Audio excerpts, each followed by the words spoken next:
adalah Kabid Perdagangan Dalam Negeri Disperindang SDM Sumatera Utara yang terhormat Bapak Sujatmiko. Assalamualaikum, selamat sore Pak Sujatmiko. Waalaikumsalam, selamat sore. Kabar baik ya Pak? Alhamdulillah. Alhamdulillah, kabar baik. Dan yang kedua pemirsa tentunya akan mempertajam informasi kita pada sore hari ini. Telah hadir pula bersama kami Kabiro Perekonomian Sumut yang terhormat Dr. Popi Marulita Hutagalung ST.MT. Selamat sore Bu Popi. Kabar baik Bu Popi? Sehat selalu. Alhamdulillah sehat ya. Dan tentunya kita harapkan juga pemirsa yang tengah menyaksikan tayang ini dalam keadaan sehat walafiat dan tentunya selamat menikmati acara ini untuk 1 jam ke depan. Baik, saya akan mulai untuk diskusi ini kepada Pak Sujatmiko. Berbicara tentang inflasi ini sudah menjadi bagian yang sangat dekat dengan Bapak dan juga kita untuk memberikan edukasi kepada pemirsa ini. Anda melihat bahwa tekanan laju inflasi ini sudah berada di 1,40% year on year-nya pada September 2024. Bisa diinformasikan pada masyarakat situasi akan hal tersebut Pak? Seperti apa? Ya, tentunya kita bersyukur 3 bulan berturut-turut ini inflasi Sumatera Utara berada di bawah nasional. Ya. Tentunya ini semua kolaborasi kerjasama atas perintah atau instruksi dari PJ Gubernur Sumatera Utara yang telah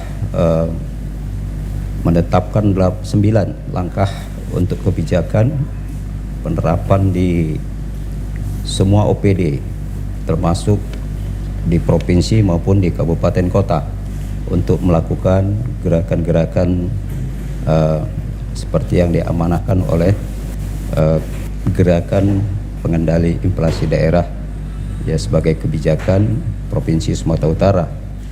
Tentunya ada beberapa hal yang sudah kita lakukan. Pertama kita tentunya rapat koordinasi ya kita lakukan setiap hari Senin. Lalu kita lakukan pemantauan terhadap harga-harga setiap hari dan juga kita lakukan gerakan-gerakan secara serentak ya, baik gerakan pasar murah serentak, pangan murah serentak dan menanam serentak. Nah ini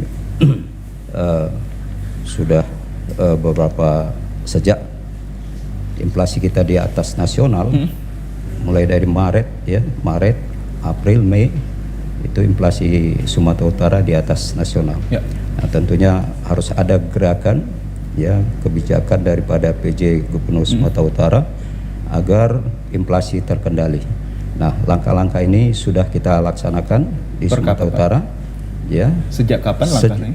Kita sudah mulai sejak di bulan Mei ya, Mei. Kita sudah melakukan rapat-rapat koordinasi, rapat teknis ya. Juga kita lakukan juga high level meeting ya untuk agar semua kabupaten kota secara serentak ya untuk melakukan hal yang sama di Provinsi Sumatera Utara sesuai dengan arahan PJ Gubernur. Nah, alhamdulillah hasilnya kita lihat memang kita tidak boleh diam ya dengan walaupun inflasi kita di bawah nasional saat ini. Sama kemarin tuh kita di Januari, Februari kita juga di bawah nasional. Tapi tiba-tiba kita berada di top 5 ya? Top 5 di atas nasional. Nah ini hal ini tentunya tidak kita harapkan akan terjadi lagi. Ya memang ada yang harus kita perhatikan seperti HBKN ya. Nah itu pada umumnya kebutuhan masyarakat itu lebih tinggi ya dibandingkan dengan hal-hal yang tidak mengalami HBKN ya saat-saat ini. Apalagi sekarang ini kita sebenarnya kondisi lagi panen rayanya ya, baik di padi melimpah ya, begitu melimpah ya. Baik. Nah, jadi kita harapkan ke depan ini yang harus kita jaga, jangan sampai kita terlena sehingga inflasi kita bisa tidak terkendali lagi. Oke, Pak Sujatmiko berbicara terkait tentang inflasi ini, Anda menyebutkan salah satu faktor upaya yang bisa untuk pengendalian inflasi ini ada 9 langkah akan kebijakan tersebut. Nah, kita ingin mengetahui sekali 9 langkah kebijakan ini apakah sifatnya continuous atau hanya stuck pada kebijakan di tahun 2024 ini nantinya? Ya, jadi sifatnya itu ya secara continuous ya. Jadi untuk pengendalian inflasi ini tidak bisa kita tadi terlena. Walaupun inflasi kita sudah turun, ya tetap juga kita harus menjaga supaya inflasi jangan lagi melebihi daripada inflasi nasional. Nah, ini kita tidak harapkan, ya. Tentunya dengan berbagai metode, ya, ya menggerakkan sektor-sektor ekonomi, ya, khususnya para UKM, masyarakat, ya, untuk ya tidak berbelanja secara brutal sesuai dengan keinginannya, ya, tetapi berbelanja sesuai dengan kebutuhan. Barangkali ini untuk pengendalian dari masyarakat. Nah, di pemerintah tadi sudah ada langkah-langkah, ya, 9 langkah itu. Kalau itu dilaksanakan, mudah-mudahan inflasi kita terkendali. Dan nanti apakah 9 langkah kebijakan ini juga menyasar para distributor juga, para masyarakat yang berprofesi sebagai penjual, begitu nanti Pak? Apakah di pasar-pasar ini juga terus dimonitoring ataupun dilakukan evaluasi maupun catatan-catatan penting untuk bagaimana memberikan sokongan kembali kepada pemerintah yang telah mengeluarkan kebijakan? Tahan kembali Pak Sudjatmiko, kita mengarah ke Ibu Popi sebagai Kabiro Perekonomian Sumatera Utara ini. Kalau kita tadi sudah mendapatkan perspektif dari Pak Sudjatmiko ini terkait inflasi. Nah, kita ingin tahu ini Bu Popi terkait tentang situasi perekonomian secara global dan juga secara spesifik di Provinsi Sumatera Utara ini, dan seperti apa pula nanti tantangan ke depannya. Baik, terima kasih. Jadi kita sama-sama melihat bahwa sebetulnya dengan kondisi inflasi yang ada sekarang ini yang berdinamika, triwulan 1 dan triwulan 2 di Provinsi Sumatera Utara itu terlihat perekonomian menggeliat. Kita mencapai 4,95 naik dari triwulan pertama untuk kegiatan tingkat pertumbuhan ekonomi. Jadi praktis bahwa kegiatan ekonomi itu tetap bergerak dan menggeliat, baik dari sektor-sektornya, dan itu juga dengan kegiatan-kegiatan seperti kita baru mengadakan PON, nah kan itu tidak terlihat ada sesuatu stok pangannya tidak ada, nah itu dia terlihat walaupun stabilitasnya tetap berjalan. Nah, kita akan mengharapkan lagi, dan saya percaya bahwa nanti di triwulan berikutnya yang sebentar lagi juga nanti akan kita rilis bersama-sama dengan BPS, ini tetap akan menggeliat. Jadi memang ada kondisi-kondisi mekanisme itu yang terkait dengan inflasi, tetapi secara keseluruhan ekonomi ini masih tetap berjalan dan menggeliat dari angka yang diletakkan terhadap tingkat pertumbuhan ekonomi kita.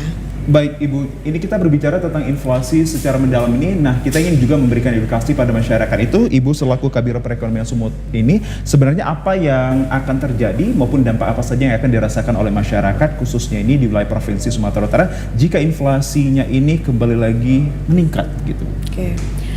Saya mulai dari ada 9 ini yang diarahkan dari Presiden ya, tetapi kita sendiri di dalam strategi inflasi ini ada 4K nih, kita biasanya menyampaikan seperti begitu. Ini dilakukan secara terintegrasi dan kita continue melaksanakannya. Integrasi dengan sektor mana saja ini? Dengan semuanya. Dengan semuanya ya. Jadi yang K yang pertama itu ketersediaan pasokan. Nah, kemudian K yang kedua ini kestabilan harga. K yang ketiga ini adalah kelancaran distribusi. Kemudian K yang keempat ini komunikasi efektif. Jadi sejak bulan Mei kami lebih agresif lagi sebetulnya menjalankannya ini. Beberapa bulan ya sebelumnya itu kita sudah menerima program-program bantuan itu berupa bibit, kemudian juga ada pompa itu untuk di sawah itu untuk menjaga ketersediaan pasokan.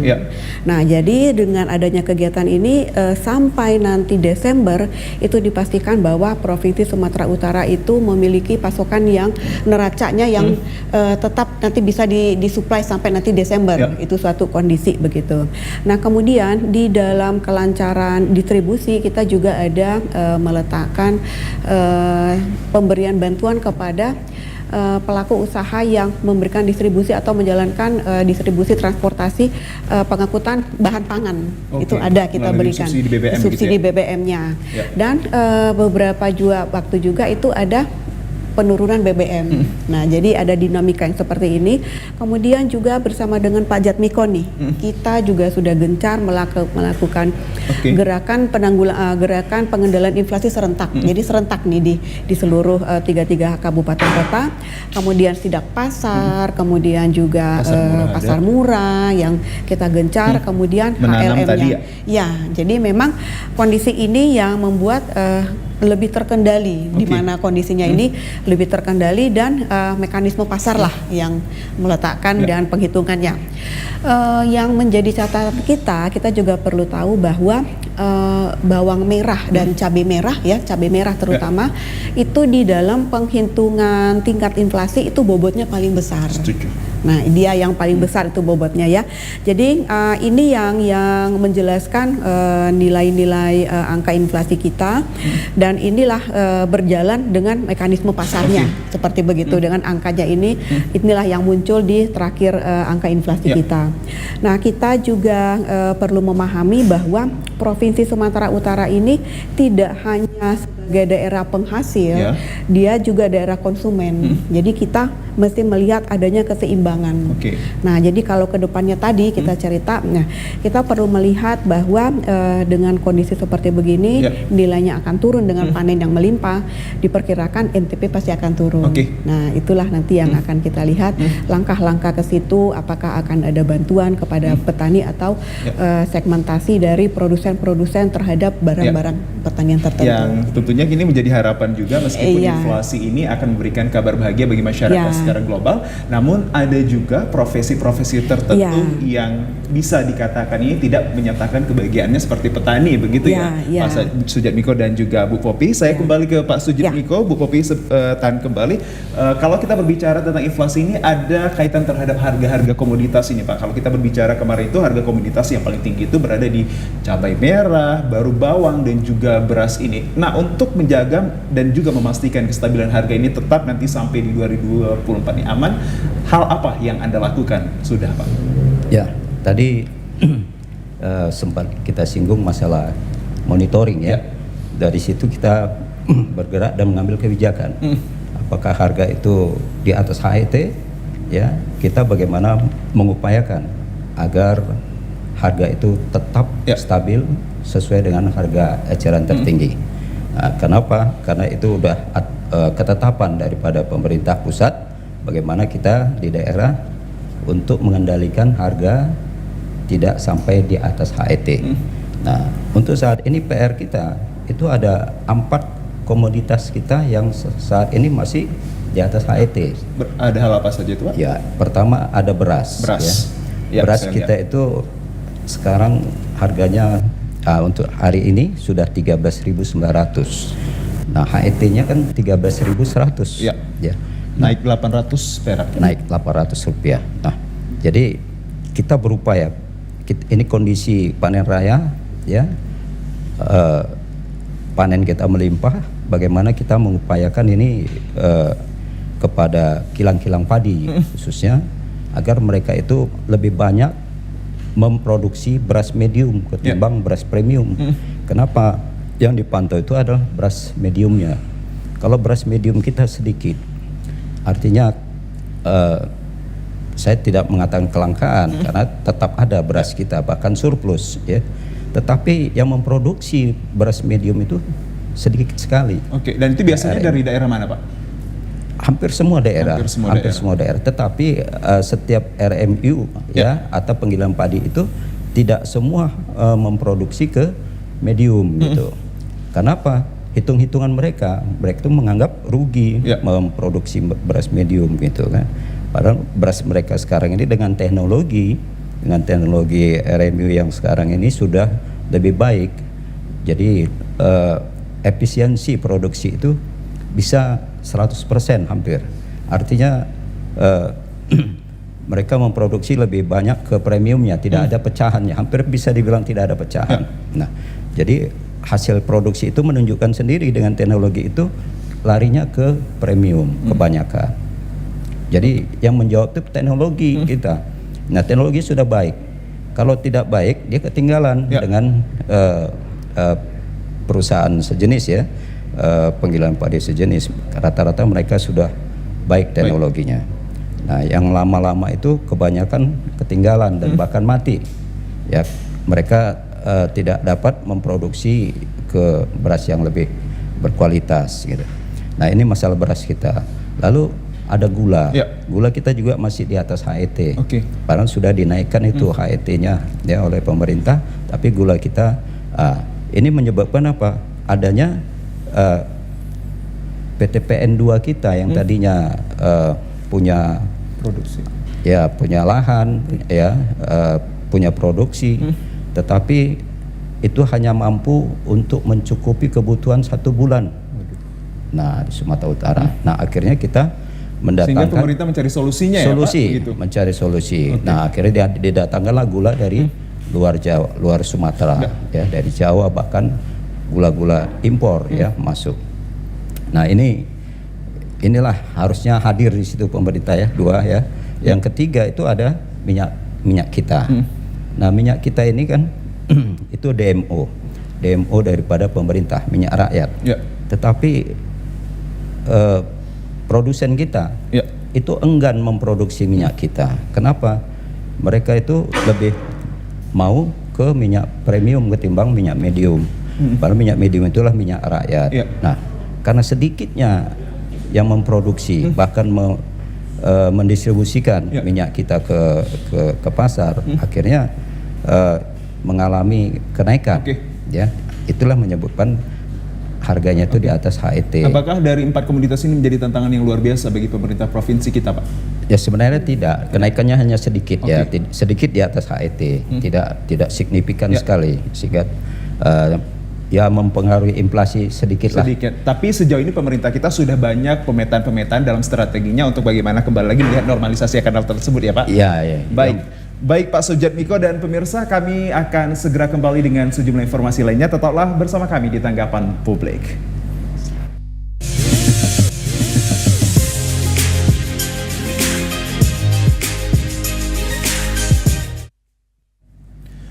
Ya, pemirsa, inflasi nyata dan inflasi perlu ditangani secara bersama karena bukan hanya oleh pemerintah saja yang mengambil tindakan, tetapi perlu sekali komponen-komponen dari seluruh Provinsi Sumatera, maksud kami seluruh daerah di Provinsi Sumatera Utara ini untuk bekerja sama dalam penguatan dalam hal pengendalian inflasi Sumatera Utara. Saya langsung menuju ke Ibu Popi selaku Kabiro Perekonomian Sumatera Utara. Kita melihat bahwa dinamika yang terjadi ini menjadikan hal yang sangat optimis bagi pemerintah Provinsi Sumatera Utara untuk bagaimana terus menekan laju inflasi ini. Bu Popi, Anda melihat kembali apa saja mungkin yang perlu diperhatikan lagi bagi pemerintah kita, mengingat sekitar 2 bulan lagi kita akan menghadapi pilkada, begitu. Apakah ini juga menjadi catatan nanti ke depannya akan inflasi atau deflasi?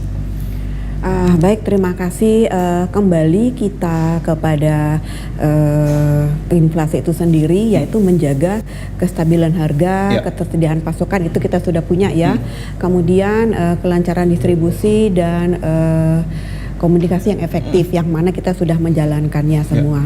Nah, ini juga kalau kondisi pilkada ini kita sama-sama tahu, mungkin orang menahan kegiatan ekonominya, menghentikan sejenak sampai nanti akan ada kepastian. Itu sudah merupakan fenomena yang selalu terjadi di daerah, sudah terbaca di daerah manapun. Nah, ini juga yang terlihat memberikan sumbangan sedikit besarnya kepada kondisi yang sekarang yang ada di Provinsi Sumatera Utara ini, yang bentar lagi akan kita menjelang pilkada kita begitu. Jadi kalau dilihat kita sebetulnya sudah ready, sudah standby nih di awal-awalnya ya, dalam kondisi apapun juga, karena setiap hari juga orang kan mengkonsumsi nih, mengkonsumsi. Jadi untuk kestabilan ekonomi, mau itu dalam kondisi akan ada pesta rakyat, pesta demokrasi, kegiatan seperti PON, kita sudah ada ready. Nah, jadi hanya harus kita melihat bagaimana nanti pelaksanaannya itu antara kegiatan-kegiatan yang 4K ini dalam bentuk kerjasamanya. Itu yang harus kita kejar, dan baik di jangka pendek, di jangka panjangnya juga di sini. Nah, itu salah satunya dengan KAD. Oke. Nah, jadi kalau kerjasama antar daerah ya. kerjasama antar daerah, kita sudah ada beberapa yang kerjasama antar daerah ini melibatkan sampai ke pelaku usaha. Oke. Nah, ini yang kita laksanakan, sudah ada beberapa. Jadi di mana daerah yang sedang surplus, itu kita carikan bisnis matchingnya nih dengan daerah mana yang juga mungkin di situ akan terjadi pilkada, yang ada kegiatan pilkadanya. Nah, itu yang kita sedang matchingkan supaya ini bisa berjalan. Nah, itu antara KAD-nya yang sedang kita giatkan. Sudah ada berjalan, ada beberapa yang sudah kami resmikan kemarin penandatanganannya, dan kami sedang menggiatkan juga KAD. Provinsi Sumatera Utara juga memiliki pabrik beras melalui BUMD-nya kita. Nah, ini juga salah satu yang perlu nanti kita giatkan, khususnya untuk komoditi ya. Jadi kalau kita itu akan lebih banyak berbicara di komoditi yang volatile food ya. Nah, ini yang nanti akan mendongkrak, ada momennya di pilkada, ada momennya di PON, ada momennya di HBKN. Ini yang selalu menjadi kuncinya, kuncinya. Nah, kita nanti mengharapkan seperti yang kalau ada kekurangan harga yang terlalu jatuh atau harga yang terlalu tinggi, nah BUMD inilah yang kita harapkan berperan. Juga kalau di komoditi tertentu seperti cabai, kita perlu menggiatkan kembali produk turunannya. Nah, yang cabai seperti di cabai merah ya. Nah, cabai merah ini dia sifatnya 3 hari 4 hari sudah tidak bisa lagi, mesti cepat diolah. Nah, ini yang sedang kami kejar. Nah, bagaimana untuk kedepannya ada produk turunannya. Tapi nampaknya Provinsi Sumatera Utara lebih senang cabai yang segar, cabai yang fresh ya. Ya, nanti kalau sudah banyak ya produk-produk kerjasama dengan ini UMKM juga, produknya itu cabai petir, kemudian cabai andalima. Nah, itu kita harapkan juga sudah muncul banyaknya di sini. Nah, itu yang salah satunya kita kerjakan. Baik, tadi juga berbagai cara, salah satunya yakni dengan adanya KAD tadi, kerjasama antar daerah ini, untuk bagaimana caranya menumbuhkan pertumbuhan ekonomi yang baik antar daerah-daerah yang terkait ini. Sejauh ini Provinsi Sumatera Utara telah menjalin kerjasamanya kepada daerah mana saja, jika provinsi juga di provinsi mana ini, Bu? Untuk antara provinsi itu ada dari Dairi, Simalungun, kemudian dengan Langkat. Antar daerah maksudnya? Ya, antar daerah yang di dalam provinsi.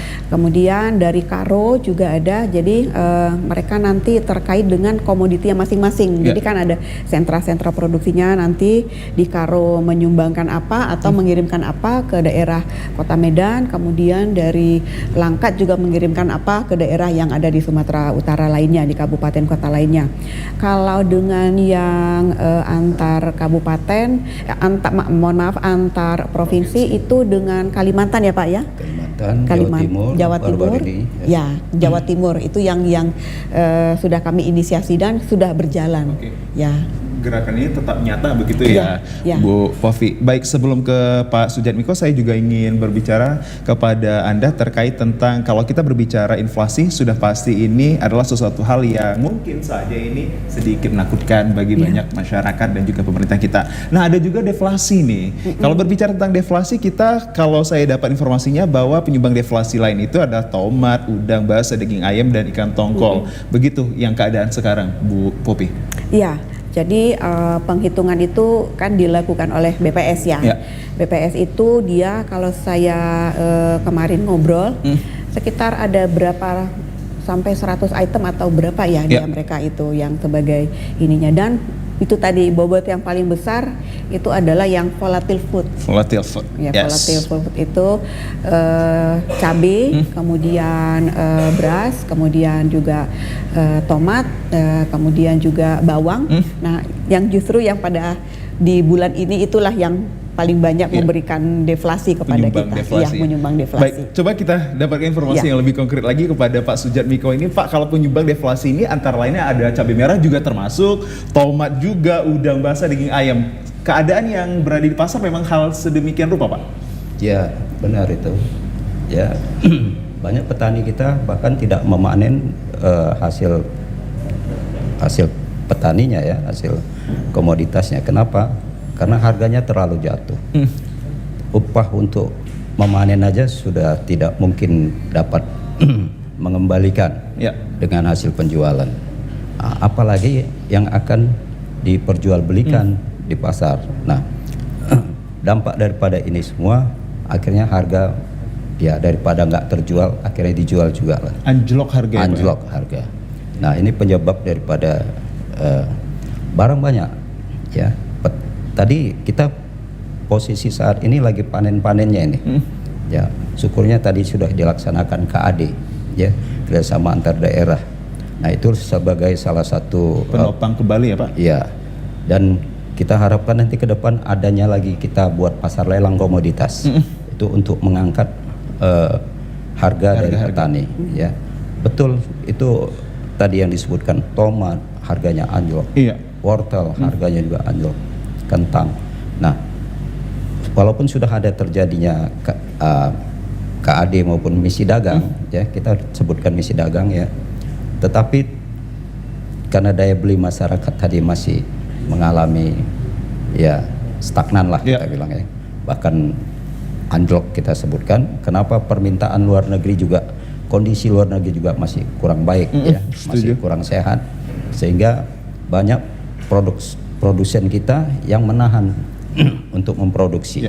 Nah, sesuai dengan permintaan saja yang mereka produksi. Nah, inilah kondisi kita, kondisi ekonomi, sehingga apalagi diperparah dengan banyaknya perusahaan. Realitas keadaan itu seperti ini ya Pak ya? Ya, begitulah kondisi kita.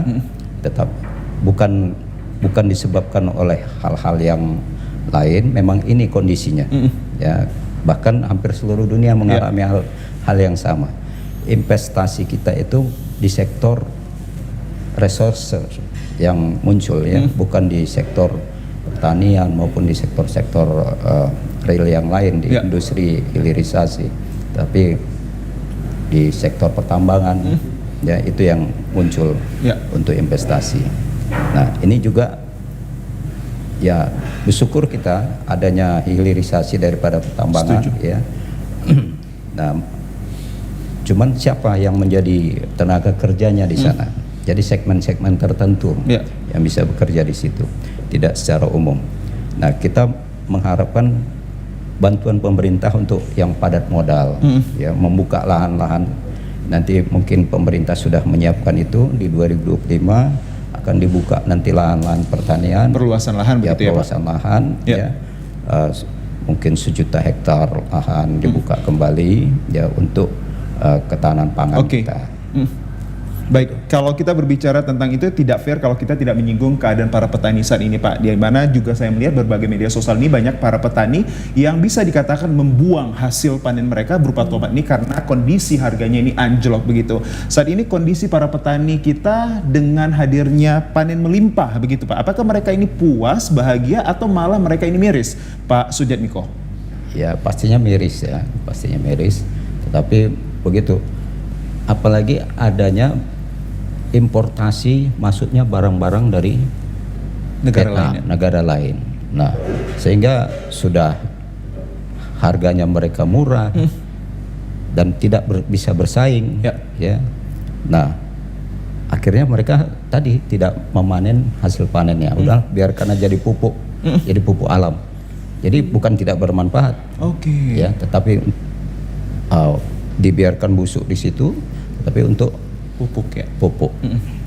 Jadi, nah, dari hal tersebut apa ini Pak upaya langkah konkret dari pemerintah kita bahwa tidak fair kalau kita tidak juga memberikan kesejahteraan bagi para petani kita ini Pak? Ya, kita mengharapkanlah bantuan dari sektor pertanian ya. Apakah dalam bentuk bantuan tadi ada bantuan pangan ya dari Bulog ya, menyiapkan beras SPAP, jaringan pengawasan sosial ya. Nah, itu kan sudah berjalan. Ya. Mudah-mudahan petani kita juga kebagian ya untuk bantuan-bantuan seperti itu. Hal itu yang bisa untuk menopang kehidupan mereka kembali ya Pak. Itulah yang Pak Sudjatmiko tadi ada juga berbicara tentang kalau panen melimpah ini akan memberikan ruang yang bisa dikatakan positif bagi pemerintah kita untuk bagaimana nantinya bisa lagi menekan laju inflasi ini. Sejauh ini panen melimpah kita sampai tanggal berapa Pak? Ini kan musimnya lagi musim penghujan ya. Sampai dengan ya mungkin ke depan juga ada juga hujannya, tapi juga ada panasnya. Kalau di Sumatera Utara ini tidak bisa dibilang oh musim kemarau, musim hujan lagi, karena udah musimnya itu sudah mix ya. Nah, pada saat ini untuk padi ya itu nanti di bulan Oktober mulai nanam lagi. Oktober akhir ini ya. Ya, katakan November, Desember, Januari panen. Nah, untuk padi. Nah, untuk yang hal-hal yang lain, contohnya seperti cabai, bawang dan lain sebagainya itu memang ada musim-musimnya. Kalau lagi musim penghujan, ya mereka menanamnya itu ya memang tidak serentak untuk itu ya. Misalnya di Batubara itu ada 1 juta hektar lahan khusus cabai. Maka cabai kita aman untuk Sumatera Utara. Jadi cabai itu kan 3 bulan panen, ya seperti padi juga ya.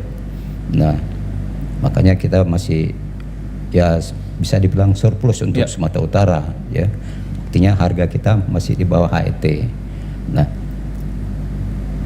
stok untuk cabai, bawang ya itu memang masih tersedia.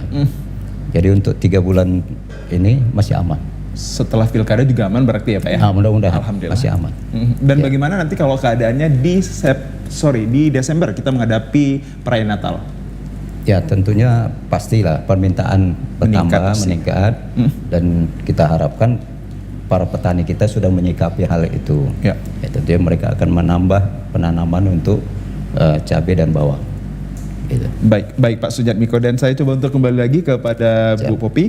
Di dalam statement dari PJ Gubernur kita bahwa penurunan inflasi diikuti juga dengan menurunnya harga-harga barang yang ada di pasaran. Kita perlu menjaga kestabilan inflasi kita agar harga barang dan daya beli masyarakat ini tetap terjaga. Realitasnya dengan apa yang disampaikan ini memang inilah sesungguhnya yang diminta oleh pemerintah kita. Begitu ya Bu Popi. Anda melihat sepertinya kedepannya ini dengan kebijakan-kebijakan pemerintah seperti apa nanti yang akan terjadi? Kami optimis ya, karena kondisi yang ada sekarang ini dengan melihat tingkat pertumbuhan ekonomi kita secara regional di Sumatera Utara memang mengambil hampir yang terbesar dari Pulau Sumatera begitu ya. Nah, kedepannya kami tetap optimis. Kita nanti tinggal menunggu ya berapa di bulan depan untuk tingkat pertumbuhan ekonomi kita. Kalau tingkat pertumbuhan itu dia menanjak naik, sebetulnya kita cukup optimis. Ya, kita sangat bersyukur walaupun ada mekanisme pasar yang akhirnya memberikan kondisi inflasi itu menurun sekarang ini, tetapi tingkat ekonomi itu yang lebih nanti akan melihat bahwa disitulah akan ada kegiatan yang lebih baik untuk ini. Nah, jadi mengendalikan dari inflasi dan harga-harga ini, khususnya kita memang akan lebih masuk kepada yang volatile food. Nah, kemudian juga kita melihat bahwa inflasi itu tidak hanya disebabkan oleh volatile food itu. Nah, jadi untuk sampai ke nanti di akhir tahun di HBKI dan selain sebagainya, bisa dilihat juga ke belakang bahwa inflasi itu kita melihat pas hari-hari libur yang ada 3-4 hari libur, itu angka inflasi naik sekali. Naik tinggi dan terlihat dari komponen mana nih? Ternyata dari komponen makan minum dan komponen perawatan diri. Komponen perawatan diri ya. Jadi berarti ada hal-hal yang diletakkan di dalam penghitungan inflasi itu dan kegiatan-kegiatan lainnya itu untuk meningkatkan kegiatan perekonomian secara umumnya. Nah, itulah salah satu yang kita harapkan di dalam kegiatan ini.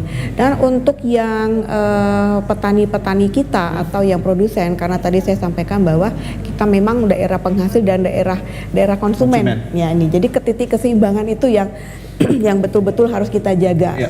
Nah, kami sudah melakukan terhadap kerjasama itu, kemudian juga terhadap adanya BUMD kita nanti akan bergerak itu kepada pembelian ini yang kita nanti sebagai salah satu agentnya kita. Nah, itulah yang kami harapkan, dan juga nanti akan ada, kita melihat lagi kembali akan ada kalau sampai di titik terakhir itu posisinya kita akan meletakkan kepada dana-dana bantuan. Nah, itu yang akan kita jaga. Jadi tetap petani kita akan jaga di level yang grassroots-nya ini. Dan Anda setuju kalau tentunya pengendalian inflasi ini baik, tentu juga harus memikirkan keadaan para petani, begitu? Ya, itu Bu Popi. wajib. Lantas nanti bagaimana pula kebijakan-kebijakan yang berpihak kepada para petani agar mereka juga bisa menopang kesejahteraan dalam hidup mereka? Kami akan hadirkan usai jeda pariwara berikut ini, pemirsa. Tetap bersama kami.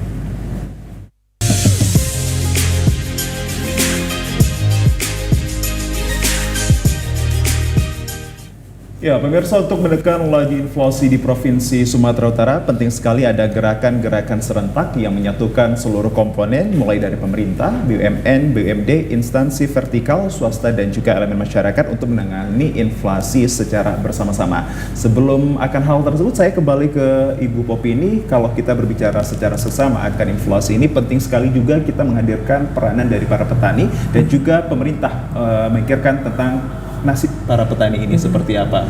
Anda melihat selaku Kabiro Perekonomian Sumut ini kebijakan yang berpihak pada para petani sudah sejauh mana? Kebijakannya itu tetap nanti melihat kepada produktivitas mereka. Itu yang kita lihat ke situ. Jadi mereka dalam memproduksi ini tetap diberikan banyak sekali program-program yang kita berikan. Kemudian kemudahan-kemudahan dalam hal mereka berproduksi. Itu sudah jalan. Maaf. Nah, itu sudah jalan dan sudah terlihat hasilnya sampai panen-panen yang sudah melimpah, kemudian juga hasil-hasilnya ini. Tapi mekanisme pasar berbicara juga seperti itu. Ya, Bu, ya? Iya, berbicara juga seperti itu. Ini yang kami fasilitasi. Di samping itu juga dengan kondisi sekarang kita belum lihat perhitungan yang lebih lanjut ini terhadap NTP. Dengan turunnya harga, kemudian dengan panen yang melimpah ini, artinya daya beli mereka dengan NTP-nya itu menjadi berkurang. Nah, kita mempertimbangkan untuk memberikan seperti bantuan-bantuan. Nah, jadi ada gapoktan itu yang kita upayakan, kita memberikan bantuan juga di situ, dan inilah yang nanti diharapkan untuk bisa mendongkrak terhadap kemampuan mereka kembali.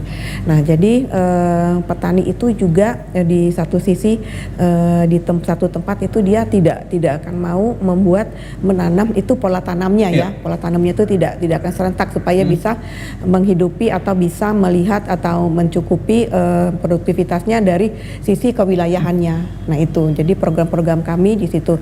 Nah, juga dari yang BUMD kita di situ itu, tapi BUMD-nya ini hanya kepada beras yang kita miliki. Inilah yang kedepannya kami akan menggiatkan ketika harga murah, kita nanti bersedia untuk membeli harga yang wajar. Itu yang bantuan yang pemetaan langsung. Ya, pemetaannya langsung. Ini sedang kami lebih lanjut untuk melihat di petani-petani di Gapoktaknya mana, karena lokasinya ini ada di Deli Serdang. Nah, itu salah satu yang program yang akan kami luncurkan nanti ke depannya.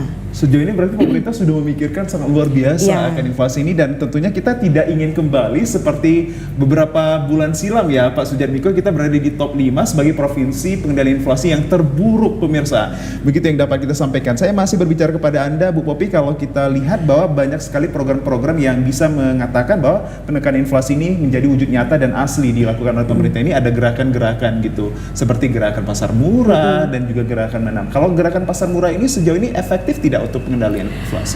Justru sangat efektif. Justru sangat efektif.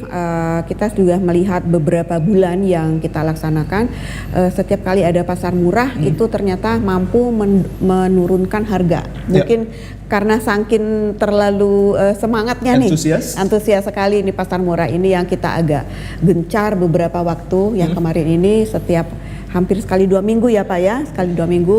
Ini juga mungkin ada berakibat sedikit banyaknya terhadap harga yang ada sekarang. Sangat efektif, khususnya lagi gerakan pangan murah.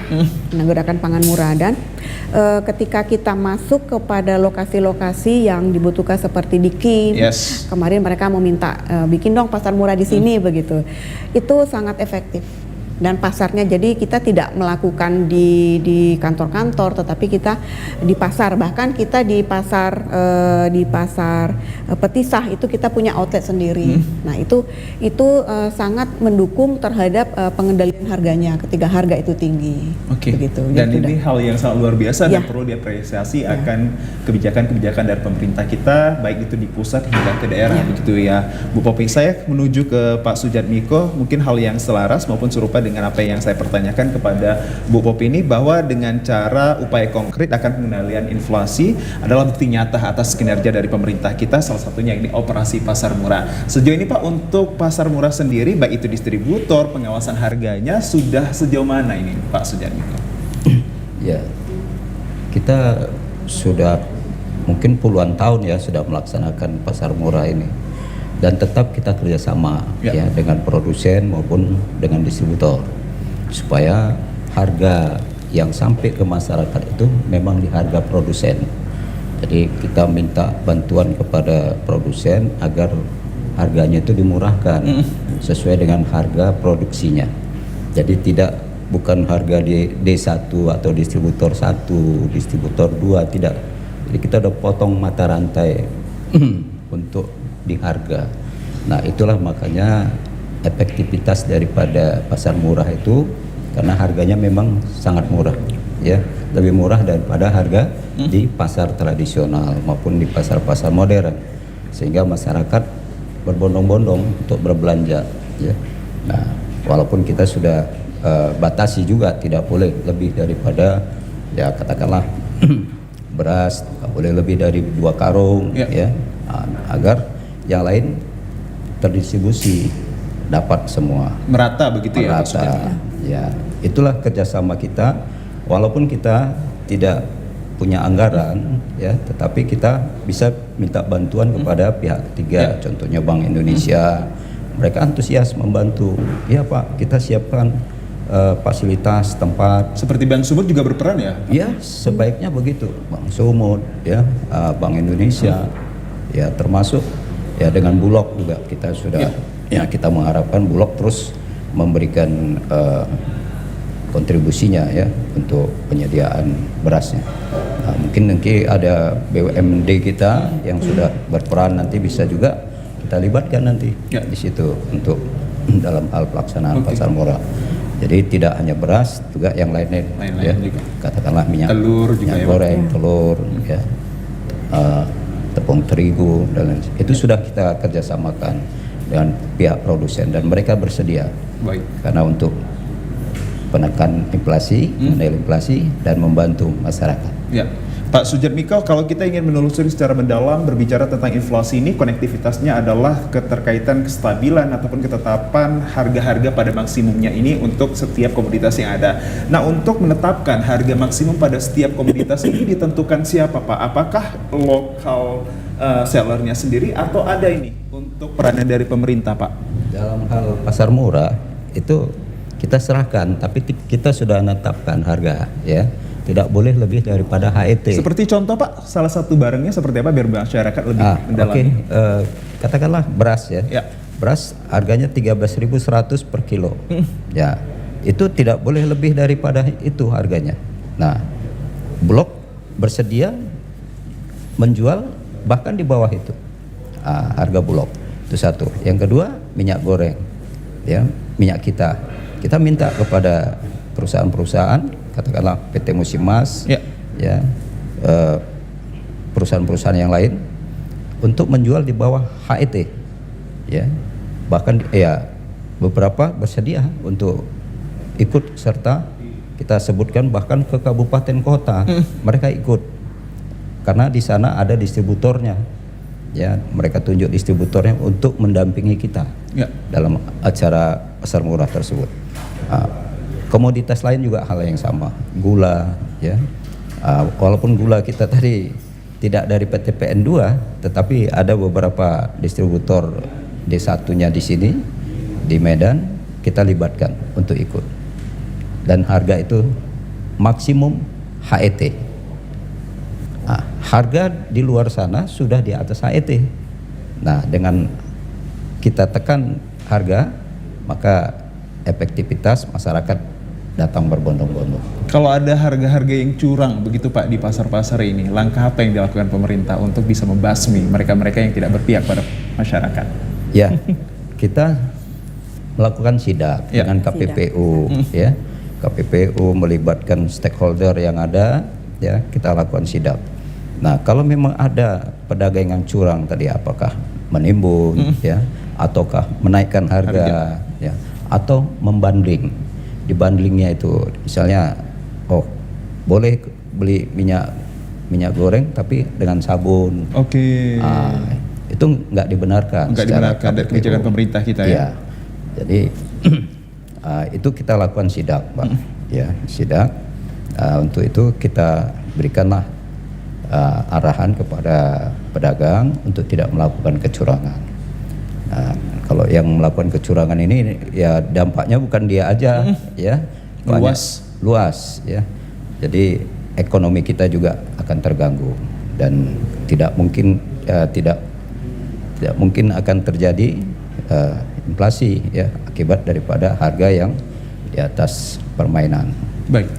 Baik Pak Sujatmiko, dan kini kita sudah berada di ujung segmen dan kita coba kembali lagi menjadi konklusi kita. Namun sebelumnya itu saya ingin kembali nanya kembali akan pertanyaan yang mewakili dari hati pemirsa ini. Kalau untuk penekanan laju inflasi yang sedang terjadi, otomatis adalah peran pemerintah dalam mengawasi dan juga melakukan sidak hingga monitoring, dan bahkan ada catatan-catatan menjadi evaluasinya setiap saat akan harga dan juga komoditas yang ada di Provinsi Sumatera Utara. Bu Popi, sejauh ini bagaimana Anda melihat peranan pemerintah kita yang bekerja sama dengan seluruh stakeholder terkait? Kita sudah berperan maksimum ya, tapi ini pun kita akan tetap tingkatkan kembali karena ada tugas-tugas kita nanti di jangka pendek di sini ya, sebagai pemadam kebakaran nih kalau ada inflasi yang cukup tinggi, dan ada yang peran-peran kita nanti di jangka panjang. Setuju. Ya, seperti nanti akan meningkatkan kembali hilirisasi dari barang-barang ini. Kita masih banyak juga program-programnya. Jadi kita di sini akan melaksanakan menindaklanjuti yang program-program kita ini, supaya inflasi itu tetap terkendali dan masyarakat Sumatera Utara dapat sejahtera. Oke, dan untuk turunan dari pemerintah yakni BUMN dan BUMD seperti kayak Bank Sumut ini, sejauh ini bagaimana untuk peranan mereka? Anda lihat fasilitas-fasilitas yang diberikan? Mereka sangat antusias ya untuk membantu kita. Sampai sekarang perannya itu sangat membantu kita. Bulog, BI, ini kami mengucapkan terima kasih ya kepada Bulog, BI, kemudian KPPU, kemudian teman-teman lainnya yang tergabung di dalam Satgas Pangan dan juga di tim TPID kita. Kita akan meningkatkan kembali. Jadi tugas kita masih cukup panjang terhadap inflasi, juga terhadap program-program jangka panjang. Kami masih banyak itu untuk hilirisasinya, dan ini dimaksudkan untuk kesejahteraan Sumatera Utara. Dan sebelum kita mengakhiri untuk sesi kali ini, singkat dan padat akan konklusi kita, kegiatan yang berkelanjutan seperti apa lagi yang akan mampu menekan laju inflasi di Provinsi Sumatera Utara? Bu Popi, singkat. Kegiatan kita nanti kita akan memberikan akan meningkatkan kegiatan inflasi kita, terutama kepada petani-petani, dan juga akan meningkatkan kegiatan dari pasokan-pasokan, kemudian kepada teman-teman yang dari BI dan Bulog dan lain sebagainya. Kita juga mengucapkan terima kasih atas bantuan-bantuan mereka. Pak Sujatmiko, singkat dan padat untuk melengkapinya. Ya, kami menghimbau kepada kabupaten kota untuk melaksanakan pasar murah, ya, baik secara serentak maupun berkala, agar inflasi terjaga di Sumatera Utara. Barangkali demikian, Pak. Baik, kami ucapkan terima kasih atas kehadiran Kabiro Perekonomian Sumatera Utara, Dr. Popi Marulita Hutagalung STMT, dan juga Bapak Sujatmiko selaku Kabid Perdagangan Dalam Negeri Disperindak SDM Sumatera Utara, yang telah memberikan paham dan juga perspektif luas terkait menekan laju inflasi di Sumatera Utara dalam program tanggapan publik edisi Kamis 3 Oktober 2024. Semoga ini memberikan hal yang sangat positif dan juga inovasi dalam hal kebijakan yang dilakukan pemerintah kita untuk menekan laju inflasi di Sumatera Utara. Terima kasih sekali lagi kami ucapkan Bapak dan Ibu. Dan pemirsa, demikian yang dapat kami sampaikan dalam program tanggapan publik edisi hari ini. Akhir kata saya Muhammad Azhar Nasution, mewakili seluruh kerabat kerja yang bertugas, pamit undur diri dari hadapan Anda. Assalamualaikum warahmatullahi wabarakatuh dan sampai jumpa.